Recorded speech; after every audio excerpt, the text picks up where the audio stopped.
What is an insane coincidence that you've experienced? 1. I met my wife during college. It was the first time we had ever seen each other. And we got to know each other very well and started dating. We had dated 8 years before we got married, and one fine evening we decided to look at our childhood photo albums that our parents had so carefully preserved. I skip like 50 photos and see a small boy dressed as a monkey, and I go, "Why have you stolen my picture?" My wife goes, "That is not your picture. That butterfly beside the monkey is me." We both argue for a solid 30 minutes, not realizing that we might have been in the same play school. We then asked our parents for the year we attended and other stuff about our play school. It turns out we went to the same play school for 2 years, sat on the same desk, and pulled each other's hair until one of us cried. This was in the year 1995, and fast forward 22 years and the hair pulling is still on. 8 years of dating, and we both could have never guessed that we might have met before. This was the most insane coincidence in my life.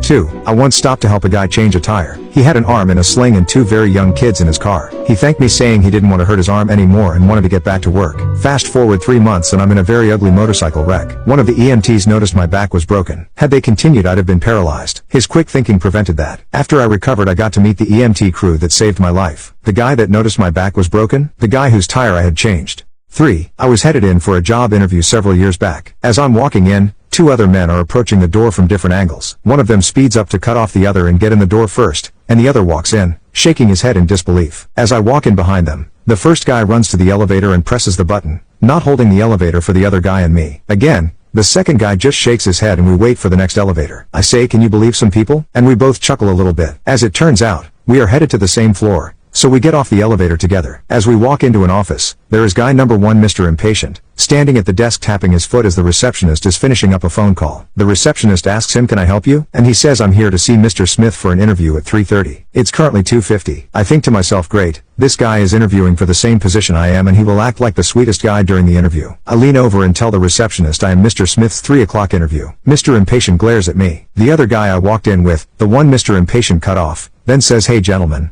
I'm Mr. Smith," and turns to Mr. Impatient and says, "You don't need to wait around. I've already determined you are not a good fit for our company." I got the job. 4. When my mom was having me, another lady was having hers in the next delivery room. The 2 husbands were outside the delivery rooms. Fathers weren't allowed in the room those days, talking. She had a boy and we were born seconds apart. 10 years later I had an accident after coming home from school. I cut my forehead when a glass cupboard I was fiddling with fell on me. I was rushed into an